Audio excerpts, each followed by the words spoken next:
السلام علیکم ورحمۃ اللہ وبرکاتہ نحمده ونصلی علی رسوله الکریم اما بعد فاعوذ باللہ من الشیطان الرجیم بسم اللہ الرحمن الرحیم رب اشرح لی صدری ویسر لی امری واحلل عقدۃ من لسانی یفقهوا قولی اللہم صلی علی محمد وعلی آل محمد كما صليت على إبراهيم وعلى آل إبراهيم إنك حميد مجيد اللهم بارك على محمد وعلى آل محمد كما باركت على إبراهيم وعلى آل إبراهيم إنك حميد مجيد الحمدللہ پانچواں پارہ سورۃ النساء اور آیت نمبر 105 سٹارٹ ہو رہی ہے اللہ کے فضل و کرم سے۔ سب سے پہلے ہمارا تلفظ تجوید سٹارٹ ہوگا۔ اِنَّا انزلناہ، انزلنا، گلا تھوڑا سا خراب ہے۔ اِنَّا بے شک، انزلنا ہم نے نازل کیا، الیک الکتاب آپ کی طرف کتاب کو۔ اب یہاں دیکھیے اِنَّا انزلنا، یہ مثال آگے ہے مد جائز کی۔ الیک الکتاب آپ کی طرف کتاب کو، بالحق حق کے ساتھ، لتحکم تاکہ آپ فیصلہ کرے، بین الناس بین درمیان، ناس لوگوں کے، بیما اس وجہ سے جو، اراک اللہ دکھایا سمجھایا آپ کو اللہ نے، اور لا نہ تکن بنے آپ ہوں آپ، للخائنین خیانت کرنے والوں کی طرف سے۔ اب اس کو عربی پڑھیں گے، لا تکن لا تکن للخائنین، خصیم جھگڑا کرنے والے یعنی حمایتی۔ با محاورہ ترجمے کی طرف آتے ہیں۔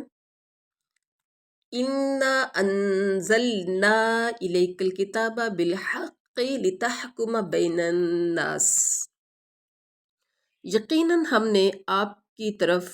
حق کے ساتھ اپنی کتاب نازل فرمائی ہے تاکہ آپ لوگوں میں اس چیز کے مطابق فیصلہ کریں جس سے اللہ نے آپ کو شناسا کیا ہے، یعنی بما اراک اللہ، جو اللہ نے آپ کو، جس سے اللہ نے آپ کو شناسا کیا ہے، یعنی اللہ نے آپ کو جو سمجھایا ہے۔ وَلَا تَكُن لِّلْخَائِنِينَ خصیمہ، اور خیانت کرنے والوں کے آپ حمایتی نہ بنے۔ اس آیت کریمہ میں یعنی یہاں اس آیت کریمہ سے لے کر آگے آیت نمبر بنتی ہے 113 تک، ٹھیک ہے، ان کے شان نزول میں بتایا گیا ہے کہ انصار کے قبیلہ بنی ظفر میں ایک شخص، توما نام تھا اس کا، یا بشیر بن ابیرک نام تھا، اس نے ایک انصاری کی زرہ چرا لی۔ زرہ آپ جانتے ہوں گے کون سی تھی، جو جنگ میں پہنی جاتی ہے۔ جب اس کا چرچا ہوا اور اس کو اپنی چوری کے بے نقاب ہونے کا خطرہ محسوس ہوا، کس کو؟ توما کو یا بشیر بن ابیرک کو، جو کہ یہ نام ہے جس نے چرائی تھی، تو اس نے وہ زرہ ایک یہودی کے گھر پھینک دی۔ جب پتہ چلا کہ میں اب بے نقاب ہونے والا ہوں، تو اس نے وہ زرہ ایک یہودی کے گھر پھینک دی اور بنی ظفر کے کچھ آدمیوں کو ساتھ لے کر نبی کریم صلی اللہ علیہ وسلم کی خدمت میں پہنچ گیا۔ ان سب نے کہا کہ زرہ چوری کرنے والا فلاں یہودی ہے۔ یہودی نبی کریم صلی اللہ علیہ وسلم کی خدمت میں آیا اور اس نے کہا کہ بنی ابیرک نے زرہ چوری کر کے میرے گھر پھینک دی۔ بنی ظفر اور بنی ابیرک ہوشیار تھے اور نبی صلی اللہ علیہ وسلم کو یہی وہ بار بار بتا رہے تھے کہ چور یہودی ہی ہے اور وہ توما پر الزام لگانے میں چھوٹا ہے۔ نبی کریم صلی اللہ علیہ وسلم بھی ان کی چکنی چپڑی باتوں سے متاثر ہو گئے اور قریب تھا کہ اس انصاری کو چوری کے الزام سے بری کر کے یہودی پر چوری کی فرد جرم عائد کر دیتے۔ اللہ تعالیٰ نے یہ آیت نازل فرمائی، جس سے ایک بات تو یہ پتہ چلا کہ نبی کریم صلی اللہ علیہ وسلم بھی بحیثیت ایک انسان کے غلط فہمی میں پڑ سکتے ہیں۔ دوسری بات یہ پتہ چلا کہ آپ عالم الغیب بھی نہیں ہیں، ورنہ آپ صلی اللہ علیہ وسلم فوراً صورتحال سے آگاہ ہو جاتے۔ تیسری بات یہ پتہ چلی کہ اللہ تعالیٰ اپنے پیغمبر کی حفاظت فرماتا ہے۔ حق کے پوشیدہ رہ جانے اور اس سے ادھر ادھر ہو جانے کا مرحلہ آ جائے تو فوراً اللہ تعالیٰ اسے متنبہ فرما دیتا ہے اور اس کی اصلاح بھی کر دیتا ہے، جیسا کہ عصمت انبیاء کا تقاضا ہے۔ یہ وہ مقام عصمت ہے جو انبیاء کے علاوہ کسی اور کو حاصل نہیں ہے۔ اور اللہ تعالیٰ کیا فرماتے ہیں؟ اچھا، اس کے بعد ہے وَلَا تَكُن لِّلْخَائِنِينَ خَصِيمًا، خیانت کرنے والوں کے حمایتی نہ بنو۔ اس سے مراد وہی بنی ابیرک ہیں جنہوں نے خود چوری زرا کی تھی، لیکن اپنی چرب زبانی کی وجہ سے یہودی کو چور مشہور کرتے رہے۔ اور اگلی آیات میں بھی ان کے اور ان کے حمایتیوں کے غلط کردار کو نمایاں کر کے نبی صلی اللہ علیہ وسلم کو خبردار کیا جا رہا ہے۔ وَاسْتَغْفِرِ اللَّهَ، اور بخشش طلب کریں اللہ سے، ان اللہ، بے شک اللہ، کانا ہے، غفور الرحیم، بخشنے والا مہربان۔ بامحاورہ ترجمہ، وَاسْتَغْفِرِ اللَّهَ، وَاسْتَغْفِرِ اللَّهَ ان اللہ کان غفور الرحیم، اللہ تعالیٰ سے بخشش مانگیے، بے شک اللہ بخشش کرنے والا مہربان ہے۔ اللہ تعالیٰ سے بخشش کی دعا کیوں مانگنی ہے؟ ٹھیک ہے، اللہ سے بخشش کیوں مانگنی ہے؟ یعنی بغیر تحقیق کے آپ صلی اللہ علیہ وسلم نے جو خیانت کرنے والوں کی حمایت کی تھی پچھلی آیت میں، اس پر اللہ تعالیٰ سے مغفرت طلب کریں۔ اس سے پتہ چلا کہ فریقین میں سے جب تک کسی کے متعلق پورا یقین نہ ہو کہ وہ حق پر ہے، اس کی حمایت تو وکالت کرنا جائز نہیں ہے۔ اس کے علاوہ اگر کوئی فریق دھوکے اور فریب اور اپنی چرب زبانی سے عدالت یا حاکم مجاز سے اپنے حق میں فیصلہ کرا لے گا، حالانکہ وہ صاحب حق نہ ہو، تو ایسے فیصلے کی عند اللہ، یعنی اللہ کے ہاں کوئی اہمیت نہیں ہے۔ اس بات کو نبی کریم صلی اللہ علیہ وسلم نے ایک حدیث میں اس طرح بیان فرمایا کہ خبردار، میں بھی ایک انسان ہوں، اور جس طرح میں سنتا ہوں اس کی روشنی میں فیصلہ کرتا ہوں۔ ممکن ہے کہ ایک شخص اپنی دلیل و حجت پیش کرنے میں تیز اور ہوشیار ہو،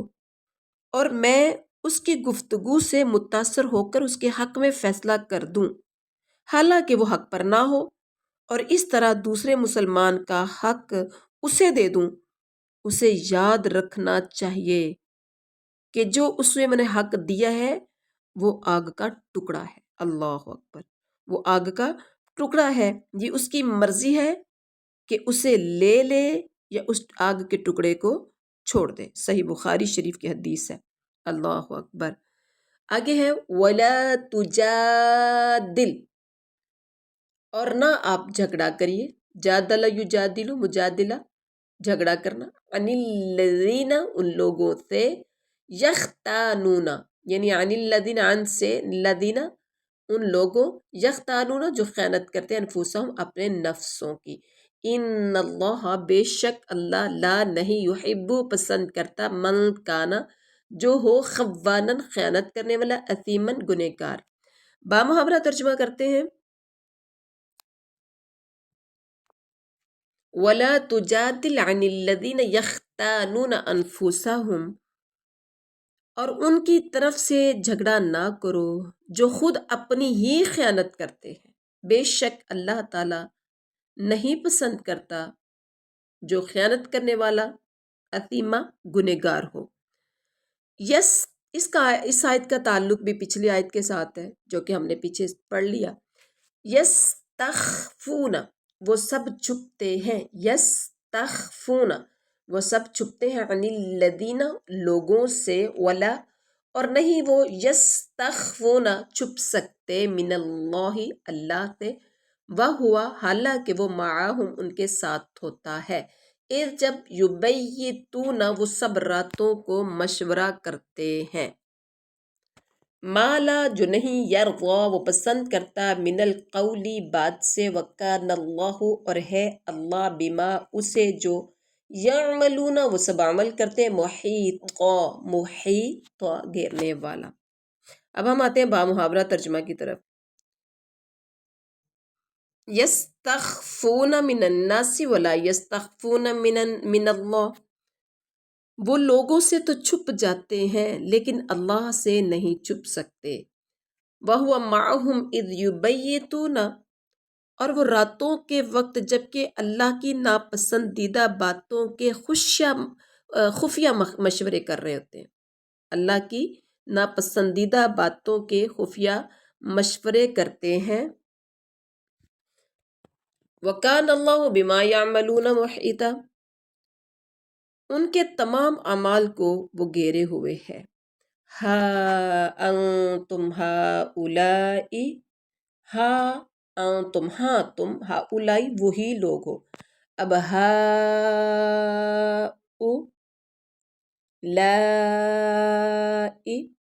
یہاں کیا ہے، جب حروف مدہ کے بعد اسی کلمہ میں حمزہ آ جائے تو وہ مد واجب ہوگا۔ لائی، ٹھیک ہے، مدہ کے بعد حمزہ آ گیا۔ جادل تم جھگڑا کرتے ہو، عنہم ان کی طرف سے، فی الحیات دنیا دنیاوی زندگی میں، ومن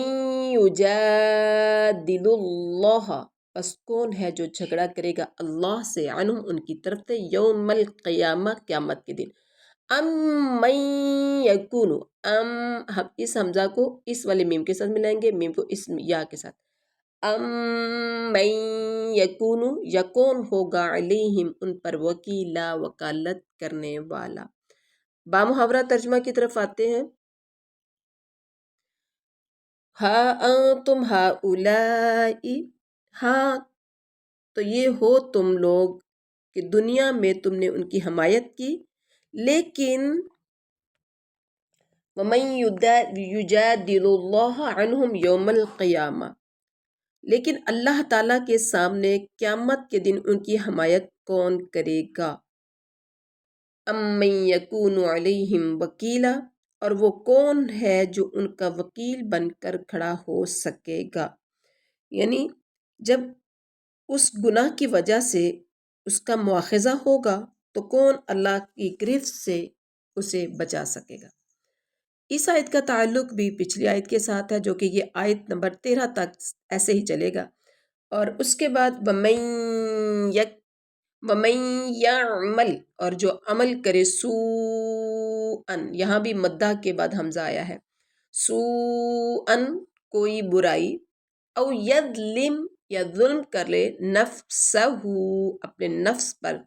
ثم پھر، یستغفر اللہ وہ بخشش مانگے اللہ سے، یجد اللہ وہ پائے گا اللہ کو، غفور الرحیم بخشنے والا مہربان۔ بامحاورہ ترجمہ کی طرف آتے ہیں۔ وَمَن يَعْمَلْ سُوءًا أَوْ يَظْلِمْ نَفْسَهُ ثُمَّ يَسْتَغْفِرِ اللَّهَ يَجِدِ اللَّهَ غَفُورًا رَحِيمًا، جو شخص کوئی برائی کرے یا اپنی جان پر ظلم کرے پھر اللہ سے استغفار کرے تو وہ اللہ کو بخشنے والا، مہربان یعنی مہربانی کرنے والا پائے گا۔ وَمَن یکسب، اور جو کوئی کماتا ہے، اثمن گناہ، فَإِنَّمَا تو در حقیقت، اچھا وَمَن اس کے بعد ہے یکسب علی نفسہ،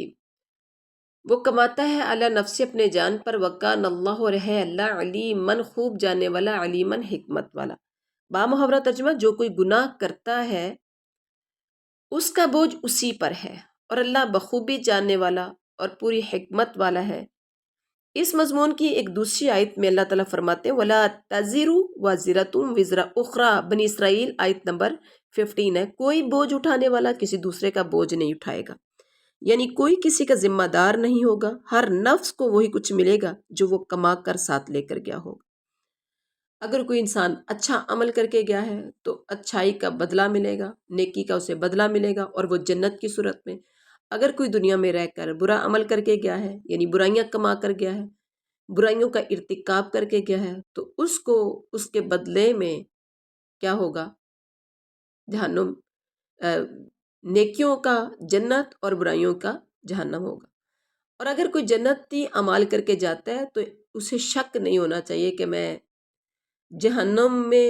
یا جہنمی سزا لوں گا، ایسا نہیں ہوگا، کیونکہ اللہ دونوں کو، گناہ کرنے والے، برائی کرنے والے اور نیکی کرنے والے کو ایک پلڑے میں ڈال کر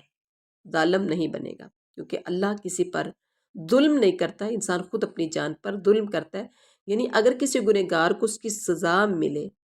تو سمجھیے کہ اللہ ظالم نہیں ہے، بلکہ اللہ نے تو بتایا ہے کہ بھئی اس گناہ کی یہ سزا ہوگی۔ اور آگے ہے وَمَن یکسب، اور جو کہ ارتکاب کرے خطیئتن، کسی خطا کا، او اثمن، یا کسی گناہ کا، ثم پھر یرمی، وہ تہمت لگا دے بھی اس کی، بریئن، کسی بے گناہ پر، فقد احتمل، تو یقیناً اس نے بوجھ اٹھا لیا، بہتانن، بہتان کا، اور اثمن، گناہ، مبینن، ظاہر۔ اب عربی پڑھیں گے، فقد احتمل بہتانا و اثما مبینا۔ با محاورہ ترجمہ کی طرف آتے ہیں، من یکسب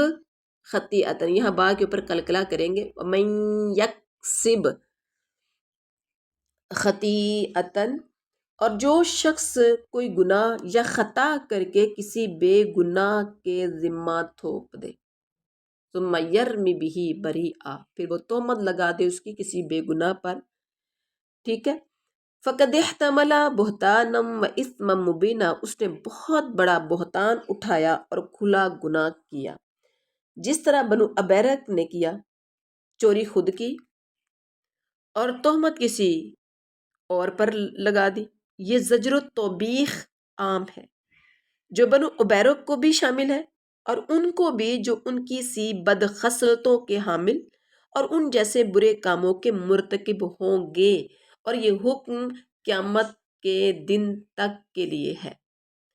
ٹھیک ہے۔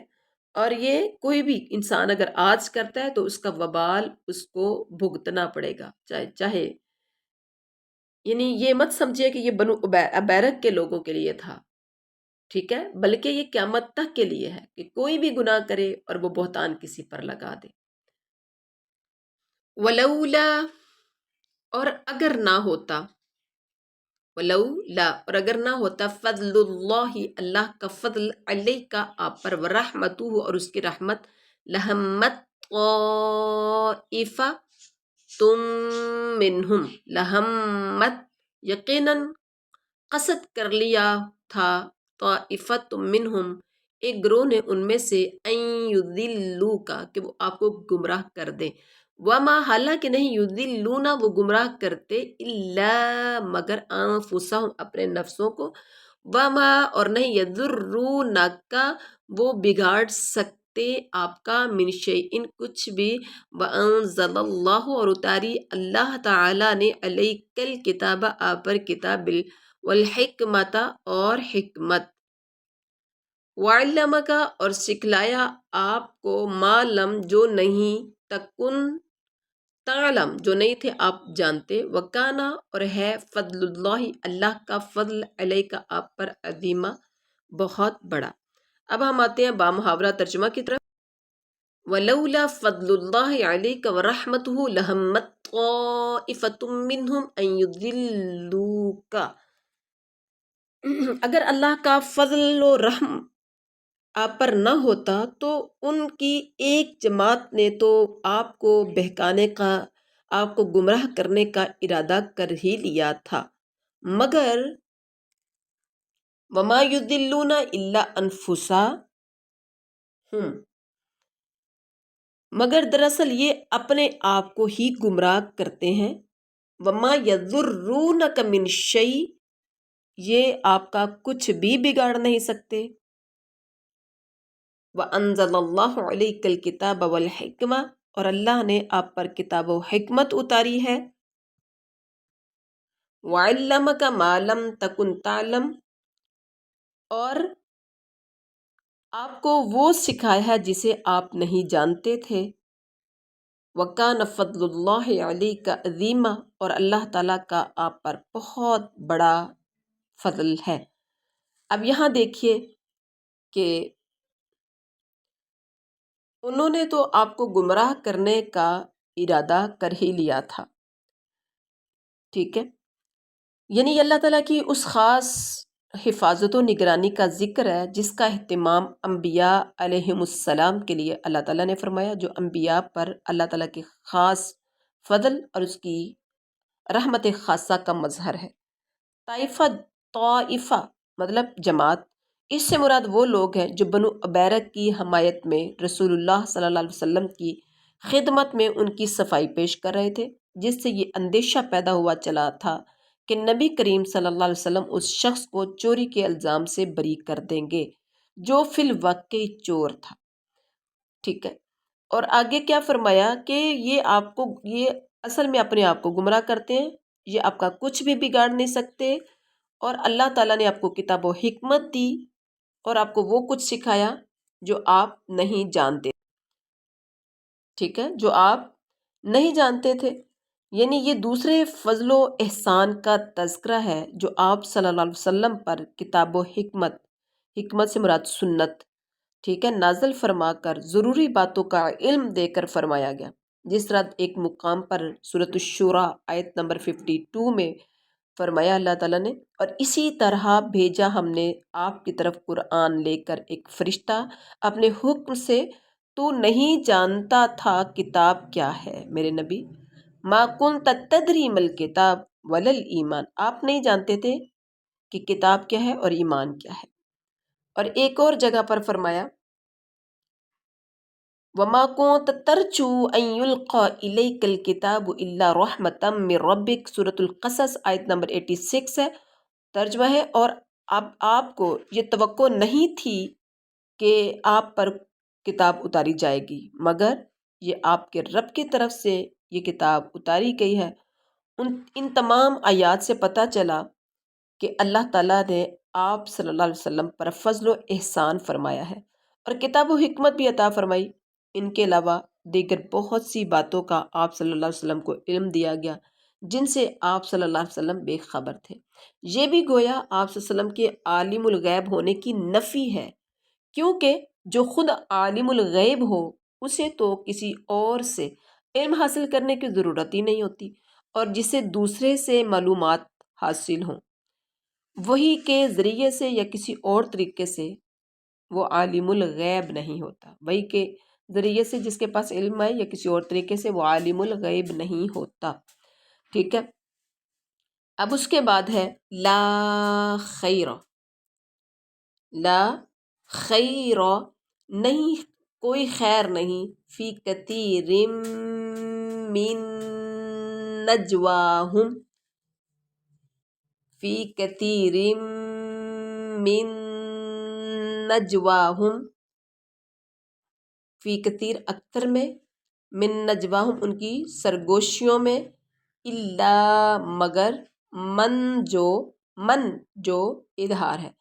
امارا حکم دے، بصدقۃ صدقہ کرنے کا، او معروف یا اچھی بات کا، او اصلاح بین الناس یا اصلاح کرانے کا لوگوں کے درمیان، ومن یفعل اور جو کرے، ذالک یہ، ذالک ابتغاء یہ کام حاصل کرنے کے لیے، مرضات اللہ، مرضات اللہ اللہ کی خوشنودی، فسوف تو عن قریب نؤتیہ ہم دیں گے اسے اجرا عظیما بہت بڑا اجر۔ اب ہم آتے ہیں بامحاورہ ترجمہ کی طرف۔ لا خیر فی کثیر من نجواہم الا من امر بصدقۃ، ان کے اکثر خفیہ مشوروں میں کوئی خیر نہیں، ان کے اکثر خفیہ مشوروں میں کوئی خیر نہیں، ہاں بھلائی، بھلائی اس کے مشورے میں ہے جو خیرات کا یا نیک بات کا یا لوگوں میں صلح کرانے کا حکم کرے، اور جو شخص صرف اللہ کی رضا حاصل کرنے کے لیے یہ کام کرے گا تو ان قریب ہم اسے بہت بڑا اجر دیں گے۔ اچھا یہاں پر نا لا خیر فی کثیر من نجواہم، ان کے اکثر مشوروں میں، خفیہ مشوروں میں کوئی خیر نہیں ہے۔ نجوا سرگوشی سے، نجوا کا مطلب سرگوشی، خفیہ، اس سے مراد وہ باتیں جو منافقین آپس میں مسلمانوں کے خلاف یا ایک دوسرے کے خلاف کرتے تھے۔ اور آگے کہا کہ ان کے ہاں بھلائی اس کے مشورے میں ہے جو خیرات کا یا نیک اعمال کا یا لوگوں کے درمیان اس صلح کرانے کا حکم کرے، یعنی صدقہ خیرات، معروف یعنی جو ہر قسم کی نیکی کو شامل ہے، اور اصلاح بین الناس کے بارے میں مشورے خیر پر مبنی ہوتے ہیں، جیسے کہ حدیث میں بھی ان امور کی بڑی امپورٹنس ہے۔ اور اس کے بعد فرمایا جو کام وَمَن يَفْعَلْ ذَلِكَ ابْتِغَاءَ مَرْضَاتِ اللَّهِ، جو کام یہ اللہ کی رضا، جو شخص یہ کام اللہ کی رضا مندی حاصل کرنے کے لیے کرے گا تو کیا ہوگا، یعنی اگر اخلاص یعنی اللہ تعالیٰ کی رضا کا مقصد ہوگا تو پھر تو اللہ تعالیٰ کی ذات، کیونکہ اگر اخلاص رضا الہی کا مقصد نہیں ہوگا تو بڑے سے بڑا عمل بھی نہ صرف ضائع ہو جائے گا بلکہ وبال جان بن جائے گا۔ اور اگر کوئی کام ہو اور اخلاص اس میں شامل ہو، رضا الہی اس کا مقصد ہو، تو چھوٹے سے چھوٹا کام بھی پہاڑ بن جائے گا۔ سبحان اللہ۔ وَمَن يُشَاقِقِ الرَّسُولَ، اور من جو یشاقق الرسول مخالفت کرے گا رسول کی، من بعد اس کے بعد، ما جو تبین واضح ہو جائے، لہ الہدا اس پر ہدایت، ویتبع اور وہ پیروی کرے، غیر علاوہ، سبیل المؤمنین مومنوں کے راستے کی، نولیہ ہم پھیر دیں گے اسے، ما تولا جدھر وہ پھرے گا، ونصلہ اور نصلہ ہم داخل کریں گے اسے، جہنم جہنم میں، وساءت اور وہ بہت برا مسیرہ ٹھکانہ ہے۔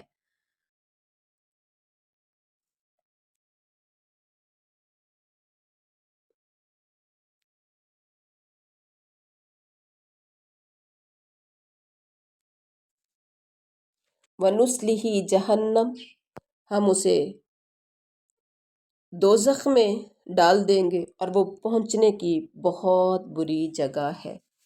اب اس آیت کریمہ میں ہدایت واضح ہو جانے کے بعد رسول صلی اللہ علیہ وسلم کی مخالفت اور مومنین کا راستہ چھوڑ کر کسی اور راستے کی پیروی دین اسلام سے خروج ہے، یہاں جہنم کی وعید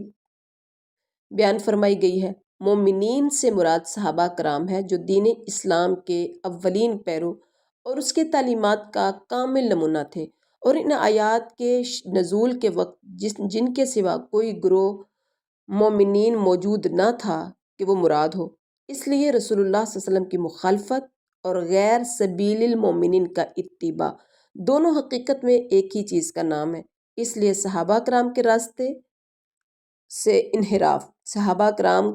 سے انحراف بھی کفر و ضلال ہے۔ بعض علماء نے سبیل المومنین سے مراد اجماع امت لیا، یعنی اجماع امت سے انحراف بھی کفر ہے۔ اجماع امت کا مطلب ہے کسی مسئلے میں امت کے تمام علماء و فقہا کا اتفاق، یا کسی مسئلے پر صحابہ کرام کا اتفاق، یہ دونوں صورتیں اجماع امت کی ہیں، اور دونوں کا انکار یا ان میں سے کسی ایک کا انکار کفر ہے۔ تاہم صحابہ کرام کا اتفاق تو بہت سے مسائل میں ملتا ہے، یعنی اجماع کی یہ صورت تو ملتی ہے، لیکن اجماع صحابہ کے بعد کسی مسئلے میں پوری امت کا اجماع و اتفاق کے دعوے تو بہت سے مسائل میں کیے گئے، لیکن فی الحقیقت ایسے اجماعی مسائل بہت ہی کم ہیں جن میں فی الواقع امت کے تمام علماء و فقہا کا اتفاق ہو۔ تاہم ایسے جو مسائل بھی ہیں ان کا انکار بھی صحابہ کرام کے اجماع کے انکار کی طرح کفر ہے۔ اس لیے کہ صحیح حدیث میں آتا ہے، صحیح ترمذی شریف کی حدیث ہے، اللہ تعالیٰ میری امت کو گمراہی پر اکٹھا نہیں کرے گا، اور جماعت پر اللہ کا ہاتھ ہے، جماعت پر